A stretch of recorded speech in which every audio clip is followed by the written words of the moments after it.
محبتیں ہوں گی. حضرت تشریف لے آئے ہیں. میں بلا کسی تمہید کے، بلا کسی تاخیر کے نہایت ہی ادب اور احترام سے گزارش کر رہا ہوں، عالیہ جناب بقدر گرامی جواں سال عالم دین حضرت اقدس جناب حضرت محمد ثاقب صاحب دامت برکاتہم العالیہ، جو ساتھی کھڑے ہیں، بچوں بیٹے بیٹھ جاؤ بیٹا، ابھی تھوڑی دیر کے لیے بیٹھ جاؤ، حضرت کا بیان ہوگا اور انشاءاللہ اس کے بعد پھر وہی محفل.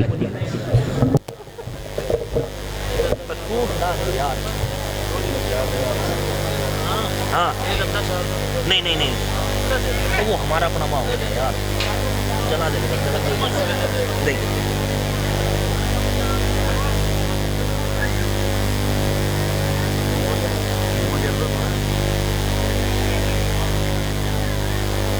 بھائی.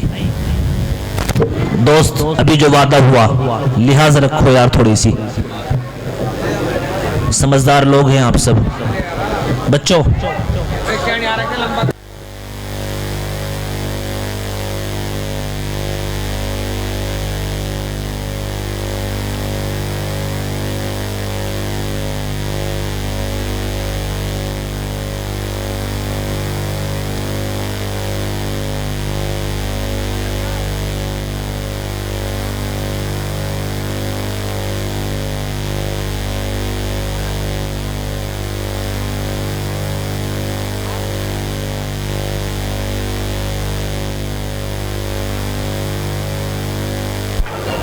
بسم اللہ الرحمن الرحیم.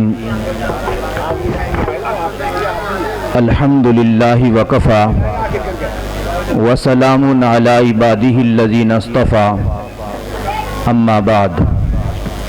اعوذ باللہ من الشیطان الرجیم. بسم اللہ الرحمن الرحیم.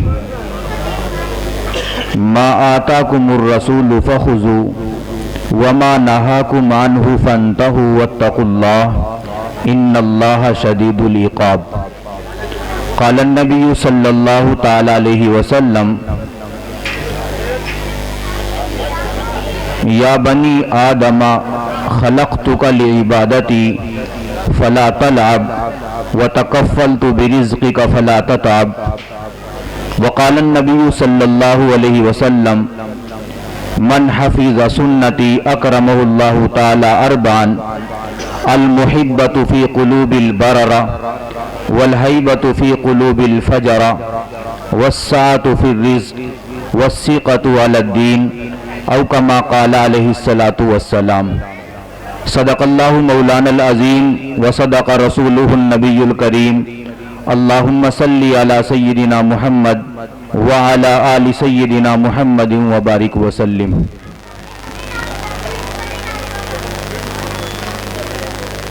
بزرگوں اور نوجوان ساتھیوں اور پیارے بچوں، وقت کا تقاضا تو یہ تھا کہ میں آپ سے معذرت کر کے آپ سے رخصت لیتا، لیکن مجھے حکم ملا کہ چند منٹ آپ سے کچھ گفتگو کر لوں، تو بغیر کسی تمہید کے اس میں وقت ضائع نہ کر کے نبی علیہ الصلوۃ والسلام کی ایک حدیث آپ کو سناتا ہوں. حضور علیہ الصلوۃ والسلام نے ارشاد فرمایا: یا بنی آدم، اے آدم کے بیٹے، خلقتک لعبادتی، میں نے تجھے اپنی عبادت کے لیے پیدا کیا. فلا تلعب، تو تو اپنا وقت کھیل کود میں، کھیل تماشے میں نہ گزار. وَتَكَفَّلْتُ بِرِزْقِكَ، اور میں نے تیری رزق کی ذمہ داری خود اٹھائی. تو رزق کے پیچھے لگ کر اپنے آپ کو مت تھکا. ایک تیرا کام ہے، ایک میرا کام ہے. تیرا کام ہے عبادت کرنا اور میرا کام ہے تجھے رزق پہنچانا. بزرگوں، چند باتیں ہیں، توجہ سے سنیں اور پوری طرح میری طرف متوجہ ہوں. ہم جب اس دنیا میں آئے تو اپنی مرضی سے آئے یا اللہ کی مرضی سے آئے؟ جب ہم اس دنیا سے جائیں گے تو اپنی مرضی سے جائیں گے یا اللہ کی مرضی سے جائیں گے؟ جب ہمارا آنا اللہ کی مرضی سے، ہمارا جانا اللہ کی مرضی سے، تو عقل مندی کا تقاضا یہ ہے کہ بیچ کا جو وقت گزرے وہ بھی اللہ کی مرضی سے گزرنا چاہیے. انسان اس دنیا میں آرام کرنے کے لیے نہیں بھیجا گیا. اس دنیا میں انسان کام کے لیے بھیجا گیا ہے. اس دنیا میں جتنے دن رہنا ہے کام کرنا ہے. اللہ تعالیٰ نے آرام کے لیے قبر بنائی. قبر میں جب جائیں گے تو وہاں کام کرنا نہیں پڑے گا. اور اللہ تعالیٰ نے انعام کے لیے آخرت بنائی. دنیا سے جب کام کر کے جائیں گے قبر میں آرام ملے گا اور آخرت میں انعام ملے گا جنت کی شکل میں. اللہ رب العزت انسان سے، ایمان والے سے کیا چاہتے ہیں؟ جب ہمارے یہاں بچہ پیدا ہوتا ہے تو بچہ پیدا ہوتے ہی سب سے پہلے اس کی صفائی ستھرائی کا انتظام ہوتا ہے. وہ اپنی صفائی خود نہیں کر سکتا. اس کی ماں بھی اس پوزیشن میں نہیں ہوتی اس بچے کی صفائی ستھرائی کرے. تو اس کی صفائی کا انتظام اللہ تعالیٰ کسی اور تیسری عورت سے کراتے ہیں. بچے کو اللہ تعالیٰ گندا دیکھنا نہیں چاہتے. وہ اس کو دھوتی ہے، صاف کرتی ہے، صاف ستھرے کپڑے پہناتی ہے. اور جب تک یہ بچہ رہتا ہے تب تک اس کی صفائی ستھرائی کا خیال اس کی ماں کرتی ہے. اس وقت یہ نہیں کر سکتا. جب یہ دنیا سے جاتا ہے تو دنیا سے جانے کے وقت جب اس کی روح نکلتی ہے تو یہ بے بس ہوتا ہے. یہ اپنی صفائی نہیں کر سکتا، اپنے آپ کو غسل نہیں دے سکتا. تو اللہ تعالیٰ نے پھر کچھ نوجوان مردوں کو، عورت ہے تو عورتوں کو خادم اور خادمہ بنا کر اس کی صفائی کے لیے لگا دیا. اس کو غسل دو. اور غسل بھی کیسے دو؟ بیری کے پتے لاؤ، پتے ابالو، کیونکہ بیری کے جو پتے ہوتے ہیں وہ میل کو کاٹتے ہیں. خاص طور پر آپ نے کبھی نہیں دیکھا ہوگا کسی زندہ آدمی کے لیے بیری کے پتے ابالے جا رہے ہوں.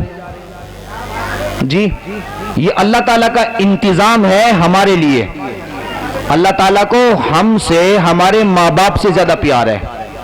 ہمارے ماں باپ نے کبھی ہمارے لیے بیری کے پتے ابال کے ہمارا میل اتارا ہے؟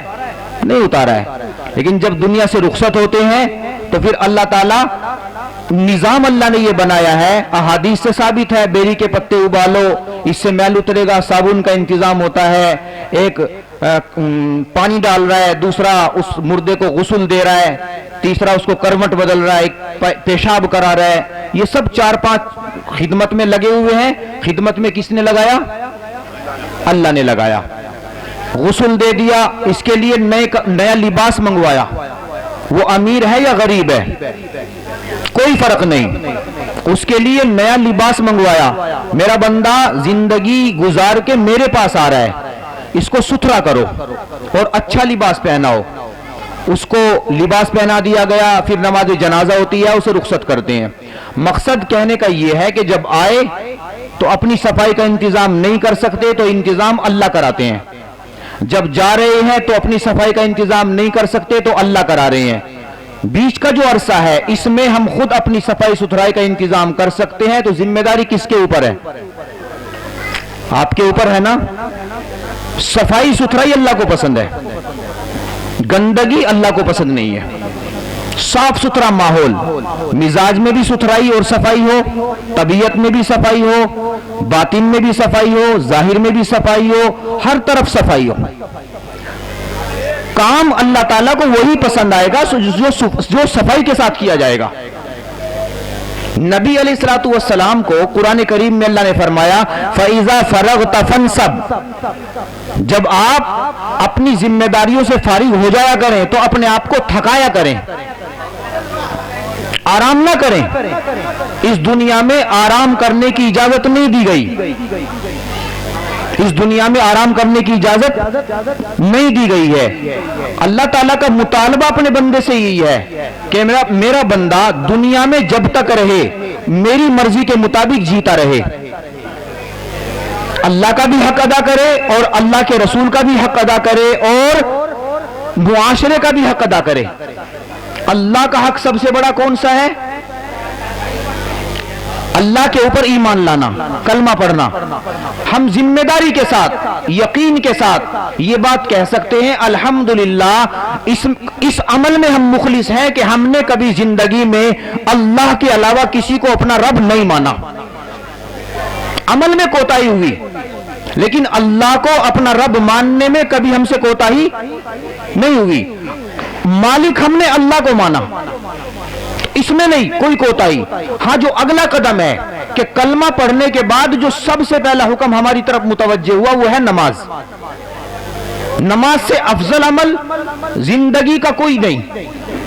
قرآن کریم کے اندر 700 بار, نبی علیہ الصلوۃ والسلام نے حدیث کے اندر 7000 مرتبہ فرمایا نماز پڑھو.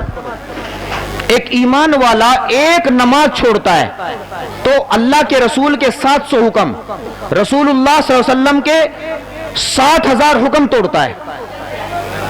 اگر ایک بیٹا آپ کا آپ کے 2-4 حکم توڑ دے تو آپ اس کو گھر سے بے گھر کر دو گے. ہم نے ایک نماز کے وقت میں اللہ کے 700 حکم توڑے. کیا اللہ نے آپ کو کبھی بے دخل کیا؟ اللہ نے ہمارے اوپر کبھی رزق کو تنگ کیا؟ اللہ نے جو صحت ہمیں دی ہے اس صحت کو نکالا ہے, ہم سے چھینا ہے؟ اہم کتنی ہے. نبی علیہ الصلوۃ والسلام نے ارشاد فرمایا دیکھو نماز سے عزت بھی ملتی ہے نماز پڑھنے والوں کو, اور نماز کی وجہ سے نماز چھوڑنے والوں کو ذلت بھی ملتی ہے. زیادہ حدیث نہ سن کے نماز کے متعلق ایک حدیث میں 3 باتیں ہیں, وہ 3 سنیں. حدیث پاک میں اللہ کے نبی اسلام نے ارشاد فرمایا بے نمازی کو دنیا میں جو سب سے بڑی سزا ملتی ہے وہ یہ ملتی ہے کہ اللہ تعالیٰ جب اس کو مارتے ہیں تو یہ ذلت کی موت مرتا ہے. سمجھ رہے ہیں بھائی؟ کتا جب مرتا ہے تو کتے کو مرنے کے بعد اس کی لاش کو کوئی عزت سے دیکھتا ہے؟ کوئی اس کو لے جا کے دفن کرے گا؟ کہیں کتا مر گیا اٹھا کے پھینکو. ذلت کی موت کا مطلب یہ ہے جیسے ایک جانور کی موت ہوتی ہے اس طرح بے نمازی مر گیا. بے نمازی کو عزت کی موت نصیب نہیں ہوتی. اتنا عجیب نظام ہے میرے رب کا. کائنات میں اتنے بڑے بڑے کام ہوتے ہیں, دنیا کے کام بھی ہوتے ہیں, آخرت کے کام بھی ہوتے ہیں. جی آپ دکان میں بیٹھ کے کام کر رہے ہیں, آپ کارخانوں میں جا رہے ہیں, آپ گھر کے اندر کام کر رہے ہیں, آپ بازاروں میں کام کر رہے ہیں, بہت کچھ کام ہے. اس کے علاوہ عبادت ہے. آپ نے حج کے دن آئے, آپ نے حج کا ٹکٹ لیا اور حج کے لیے چلے گئے, احرام آپ نے پہنا, 3-4 لاکھ روپے لگا کے آپ مکہ مکرمہ پہنچے, لباس آپ نے اتار دیا, پگڑی آپ کی اتر گئی, ٹوپی آپ کی اتر گئی, جوتے آپ کے نکل گئے, بغیر سلا ہوا لباس, ایک اوپر چادر ایک نیچے چادر, آپ نے وہ عاشقانہ لباس پہنا اور آپ مکے میں پہنچے. اور وہاں جا کر آپ نے حج کے لیے کیا کرنا تھا؟ طواف کرنا ہے, سعی کرنا ہے, مینا میں جانا ہے, مزدلفہ میں جانا ہے, عرفات میں جانا ہے. یہ کام کرنے گئے. جب آپ حج کے لیے گئے مجھے بتائیں آپ وہاں نماز پڑھنے گئے کہ حج کے لیے گئے؟ نماز نام حج کا نہیں ہے. حج نام ہے طواف کا, حج نام ہے سعی کا, حج نام ہے مینا کی حاضری کا, حج نام ہے مزدلفہ میں جانے کا, اور حج کا سب سے بڑا رکن ہے عرفات کی حاضری.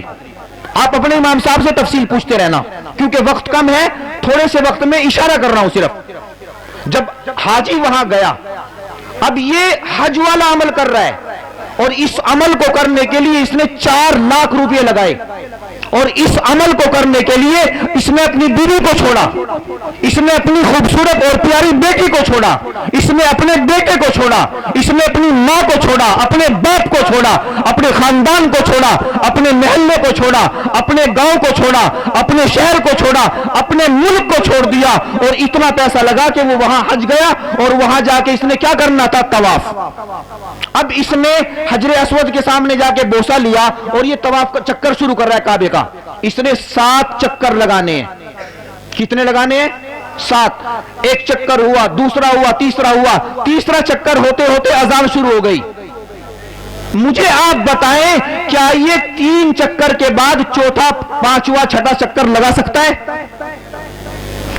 جب اذان ہو گئی تو یہ بھی جانتا ہے یہ مولوی نہیں ہے, یہ چکر لگانے والا مفتی نہیں ہے, یہ کوئی بہت بڑا عالم نہیں ہے, یہ کسی مسجد کا امام نہیں ہے, مگر یہ جانتا ہے کہ جب اذان ہوئی ہے اب اذان پر رب چاہتا ہے کہ نماز پڑھ. خود بخود ایٹومیٹک اس کے قدم رک گئے. اور بھائی حاجی صاحب آپ کو کیا ہوا؟ آپ طواف کر رہے تھے, آپ کے قدم کیوں جام ہو گئے؟ آپ 7 چکر پورے کرو, 7 چکر پر آپ کا طواف مکمل ہوگا. کہتا نہیں جی اللہ اکبر کی صدا آئی تو اب سب سے بڑا حکم ہے نماز پڑھنا. اس صدا نے آپ کے طواف کو روک دیا. یہی حاجی صاحب طواف کر کے صحیح کر رہے ہیں صفا مروہ کے درمیان, وہ صحیح بھی واجب ہے, یہ طواف بھی ضروری تھا. صحیح کرتے کرتے اذان ہوئی, اذان شروع ہوئی, اس کی صحیح رک گئی. رکتی ہے امام صاحب, صحیح رک گئی. کسی نے نہیں کہا کہ صحیح روکو, خود بخود رک گئی. آپ کو تو مسئلہ بھی پتا نہیں تھا, لیکن ایٹومیٹک آپ کے دل میں آ گیا بھئی اذان ہو گئی, اب صحیح نہیں کر سکتے. مینا میں آپ گئے, وہاں کے عمل کر رہے ہو, مزدلفہ میں گئے, وہاں کے عمل کر رہے ہو, عرفات میں گئے, وہاں کے عمل کر رہے ہو. اذان ہوئی تو آپ نے طواف بھی چھوڑنا ہے, سعی بھی چھوڑنی ہے. مینا, مزدلفہ اور عرفات کا کوئی خاص عمل ہے تو وہ بھی چھوڑنا ہے. آپ کو کیا کرنا ہے بتائیں پیچھے تک؟ جب اذان کی وجہ سے آپ نے طواف چھوڑا, آپ نے سعی چھوڑی, مینا مزدلفہ عرفات کے ہر عمل کو آپ نے چھوڑ دیا, آپ غلاف کعبہ کو تھام کر دعا مانگ رہے تھے, غلاف کعبہ چھٹ گیا, آپ حتیم کعبہ کے اندر کھڑے ہوئے دعائیں مانگ رہے تھے, وہاں سے آپ کو نکلنا پڑ گیا. تو ایمانداری سے مجھے مسلمانوں بتاؤ, اگر اتنے بڑے بڑے عمل اذان پر چھٹتے ہیں تو ہمارے کارخانے اور ہماری دکانیں کیوں نہیں چھٹتی ہیں؟ ہم مجرم ہیں کہ نہیں؟ اتنا بڑا اللہ کا حکم تھا کہ طواف کرنے والے کے قدم رک گئے.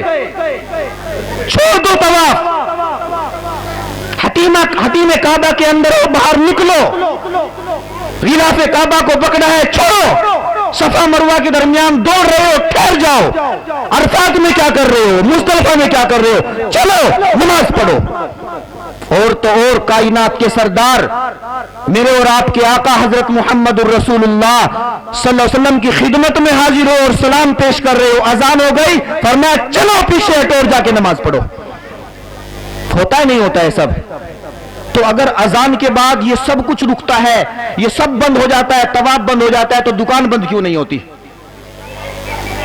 طواف کرنا اگر وہاں جرم ہے اذان ہونے کے بعد میں, تو دکان کھولنا جرم نہیں ہے, گھر میں رہنا جرم نہیں ہے. اسی لیے کہا کہ یہ اتنا بڑا مجرم ہے, اتنا بڑا مجرم ہے کہ بے نمازی جب مرتا ہے اللہ اتنے ناراض ہے, اللہ اسے ذلت کی عزت کی موت نہیں دیتے, ذلیل ہو کے کر کے مارتے ہیں. آپ بتائیں کون ذلت کی موت چاہتا ہے؟ اگر عزت کی موت چاہیے تو بھائی نماز پڑھنی پڑے گی. اور اس سے بھی بڑا نقصان نماز چھوڑنے والے کا, حدیث پاک میں اللہ کے نبی نے فرمایا کہ بے نمازی کا دوسرا کوئی عمل بھی قبول نہیں ہوتا. بے نمازی کا دوسرا کوئی عمل قبول, یہ نماز نہیں پڑھتا, حج کرنے جا رہا ہے قبول نہیں, یہ زکات دے رہا ہے قبول نہیں, یہ رمضان کے روزے رکھتا ہے قبول نہیں, دوسرے اعمال کی قبولیت نماز پر ہے. تیسری بات, تیسری سزا, بے نمازی کی کوئی دعا اللہ کے ہاں قبول نہیں ہوتی. بے نمازی کی کوئی دعا اللہ کے یہاں قبول نہیں ہوتی. اب بتائیں دعا کے بغیر تو ہمارا کام ہی نہیں چلتا. اور چلو یہ بھی کم ہے, آپ کہیں گے جی ہماری دعا قبول نہیں ہوگی, امام صاحب کی تو ہوگی. مول صاحب ہماری نہیں قبول ہوگی, آپ کر دینا, آپ کی تو ہو جائے گی ہمارے حق میں. تو سنے چوتھی, یہ حدیث آپ کو فضائل اعمال میں ملے گی, الترغیب و ترہیب میں ملے گی. فرمایا نہ تو اللہ تعالیٰ بے نمازی کی دعا قبول کرتے اور نہ بے نمازی کے حق میں نمازی کی دعا قبول کرتے. سمجھ رہے ہو جی؟ اردو نہیں بول رہا ہوں. نہ ہی تو بے نمازی کی دعا قبول ہوگی, نہ بے نمازی کے حق میں نمازی کی دعا. امام صاحب نمازی ہیں, وہ تو محلے کے امام ہیں, جامع مسجد کے امام نہیں, حرم کے امام بھی اگر بے نمازی کے لیے دعا کرے تو امام حرم کی دعا بے نمازی کے حق میں قبول نہیں ہوتی. یہ کون کہہ رہے ہیں؟ یہ میں نہیں کہہ رہا ہوں, یہ اللہ کے نبی علیہ الصلوۃ والسلام فرما رہے ہیں. سمجھ رہے ہیں بھائی؟ اور دیکھیں آگے, یہ بے نمازی مر گیا, یہ بے نمازی مر گیا اور اس کا جنازہ تیار ہوا, اور یہ امام صاحب آئے نمازی جنازہ پڑھ رہے ہیں, پیچھے محلے والے رشتہ دار آئے وہ نمازی جنازہ پڑھ رہے ہیں. اور نماز جنازہ میں وہ تو اصل دعا ہے نا، نماز جنازہ وہ نماز نہیں ہے. دیکھو نماز رکوع سجدے کے بغیر نہیں ہوتی. وہ جو نماز جنازہ ہے وہ دعا ہے، ہاتھ بدوایا گیا احترام میں، اور بس اس کے بعد میں ثنا پڑھو، درود شریف پڑھو اور اس کے لیے دعا مانگ لو. تو امام صاحب نے دعا مانگی جنازے کے سامنے، اللہم اغفر لی حینا و میتنا، اور آپ بھی یہی دعا مانگ رہے ہو. تو اصل میں جنازے کو سامنے رکھ کے آپ کیا کر رہے ہو؟ نماز پڑھ رہے ہو، دعا مانگ رہے ہو، اس کی مغفرت کی دعا مانگ رہے ہو. اور وہ جو مرنے والا ہے جس کی مغفرت کی آپ دعا مانگ رہے ہو وہ بے نمازی ہے. اور دعا مانگنے والے امام صاحب نمازی اور پیچھے مقتدی نمازی، مگر جس کے لیے مانگی جا رہی ہے مغفرت کی دعا وہ بے نمازی. مجھے بتائیں، اللہ کے نبی فرما رہے ہیں کہ نمازی کی دعا بے نمازی کے حق میں قبول نہیں ہوگی. اس امام کی دعا پر اور مقتدی کی دعا پر کیا اس بے نمازی مردے کی مغفرت ہوگی؟ کتنا بڑا عمل ہے. ہم نے اس کو مذاق سمجھا ہے. بھائی مرضی آئے گی پڑھیں گی، مرضی آئے گی نہیں پڑھیں گی. امام صاحب آپ کیوں ٹوکتے ہو؟ جی ہماری مرضی. ہم نے ایک ایسے نوجوان کو دیکھا بدبخت کو، یہ کہتا ہے، اس کو دعوت دی، کہتا ہے کہ ہمیں نیکیوں کی ضرورت نہیں، ہمیں نیکیوں کی ضرورت نہیں. کہتا ہے خود نہیں ضرورت ہے. نماز پر لانے کے لیے سختی کی جائے گی. امام شافعی رحمت اللہ علیہ کا فتویٰ ہے کہ اگر کوئی بے نمازی ہے اسے کہے نماز پڑھ، پڑھے تو ٹھیک، نہیں نماز پڑھتا پھر کہے نماز پڑھ، پڑھے ٹھیک، نہیں پڑھتا پھر کہو نماز پڑھ، پڑھے تو ٹھیک، نہیں پڑھتا تو اسے قتل کر دو. امام شافعی کا فتویٰ ہے. سمجھ رہے بھائی؟ کیونکہ ہمارے امام نہیں، ہمارے یہاں فتوی پابند نہیں. چلو ہم اپنے امام کب بتاتے ہیں؟ امام ابو حنیفہ رحمۃ اللہ علیہ کا فتویٰ ہے کہ اگر بے نمازی ہے تو اسے کہو نماز پڑھ، اگر نماز پڑھے تو ٹھیک، نہیں تو اسے قید خانے میں ڈال دو. اسے آزاد رہنے کا حق نہیں. سمجھ رہے ہیں؟ اور ایک اور سناؤ، پیران پیر شیخ عبد القادر جیلانی رحمۃ اللہ علیہ کا نام سنا ہے؟ امام صاحب سناتے ہوں گے ان کے واقعات. ہمارے ہندوستان کے اندر خواجہ معین الدین چشتی اجمیری رحمۃ اللہ علیہ ہے نا، ان سے بھی بڑے ہیں پیر شیخ عبد القادر جیلانی. ان کے ہزاروں واقعات ہیں، اپنے امام سے سننا، خوب سنائیں گے. شیخ عبد القادر جیلانی رحمت اللہ علیہ نے اپنی کتاب غنیت الطالبین کے اندر، میں نے چکنی چپٹی باتیں نہیں سنانی آپ کو، ہنسا کے اور مزہ دلا کے چلا جاؤں. غنیت الطالبین کے اندر شیخ عبد القادر جیلانی رحمت اللہ علیہ نے لکھا ہے، غور سے سنیں. شیخ عبد القادر جیلانی اللہ کے ولی، اپنے وقت کے ولیوں کے امام سردار، انہوں نے غنیت الطالبین میں اپنے ہاتھوں سے لکھا ہے کہ اگر ایک شخص بے نمازی تھا اور بے نمازی ہونے کی حالت میں وہ مر گیا تو اس بندے کا نمازی جنازہ نہ پڑھے، مسلمانوں کے قبرستان میں دفن نہ کرے، اس کا جنازہ نہ پڑھے، جنازہ پڑھنے والا مجرم. اور آگے لکھتی ہے کہ اگر اس بے نمازی کو مسلمانوں کے قبرستان میں دفن کر دیا، 40 قبر ادھر، 40 ادھر، 40 ادھر اور 40 ادھر، قبروں تک دوسرے لوگوں کو تکلیف ہوگی. اس کی سزا سے جب ان کو تکلیف ہوگی تو اس کا کیا حال ہوگا؟ سمجھ رہے بھائی؟ موجودہ دور کے اندر ابھی چند سالوں پہلے سعودی عرب کے ایک امام تھے، ان کا نام تھا عبداللہ بن باز. نیٹ پہ ہی پڑھ سکتے ہیں ان کا نام، عبداللہ بن باز مفتی اعظم تھے سعودی عرب کے. یہ میں فتوے اس لیے نہیں سنا رہا ہوں کہ یہاں یہ فتوے لاگو ہو رہے ہیں، میں اس لیے سنا رہا ہوں تاکہ ان فتووں کو اور ان اقوال کو سن کے نماز کی اہمیت ہمارے دل میں بیٹھے کہ نماز ہے کیا. ہم نے سوچا کہ کھیل ہے، پڑھو تو پڑھو، نہیں پڑھو تو اجی امام صاحب کہتے تو ہیں پڑھتا نہیں، اجی کہتے تو ہیں پڑھتا نہیں. ارے نہیں پڑھتا، باپ ہے مارو اس کو، ظالم کو. بے نماز نہیں پڑھتی کہتے ہو، کہنے سے کام چلے گا؟ آپ کا بچہ آپ کے کہنے سے اسکول نہ جائے، آپ چھوڑو گے؟ یہ ظالم مسجد میں نہیں آ رہا ہے، آپ کہتے ہو کہتے تو ہے، چھٹکارا نہیں. عبداللہ بن باز فرماتے ہیں، سعودی عرب کے مفتی اعظم، ان کا فتویٰ آپ نیٹ پہ بھی دیکھ سکتے ہیں، ان کی کتابوں کے اندر بھی ہے.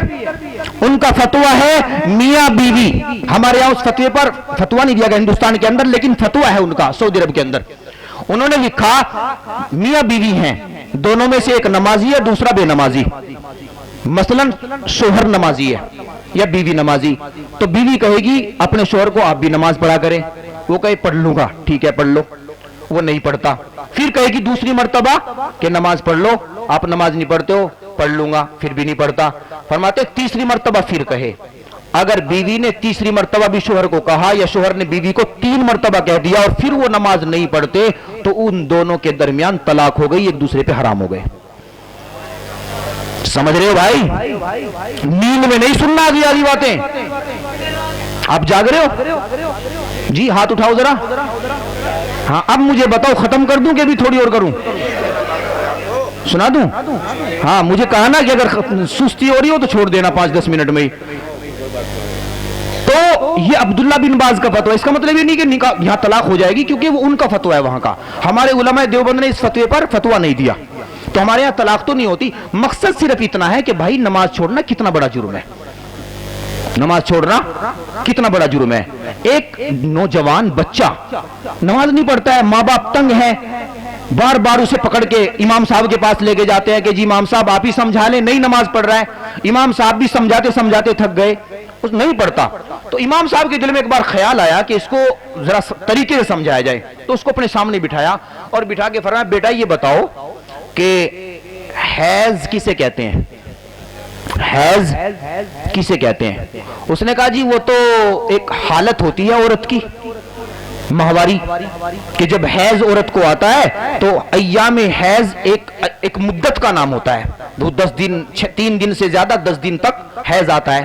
اچھا بیٹا یہ تو آپ کو پتا ہوگا کہ حیض کے دنوں میں کیا ہوتا ہے، کیا کر سکتی ہے عورت، کیا نہیں کر سکتی. تو نوجوان نے کہا کہ حضرت وہ حیض کے دنوں میں نماز قرآن نہیں پڑھ سکتی.